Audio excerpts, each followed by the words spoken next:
Narito po kami sa grade 7 Amenable at pumunta kami dito dahil dito ay may kababalaghang na may tabo. Okay, let's go. Kami pula ang team fishing no new of new fishing of new. Let's go. Sir, ano po ang anong masasabi mo sa mga multo dito sa grade 7 Amenable? Takot ka? Okay. Mag-explore muna tayo. Uy, ano yan? Mumu! Uy, nakakatakot yun ah!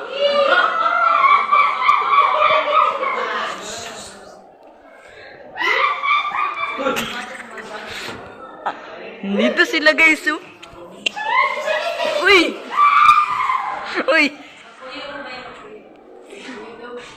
Anong ginagawa niya? Uy!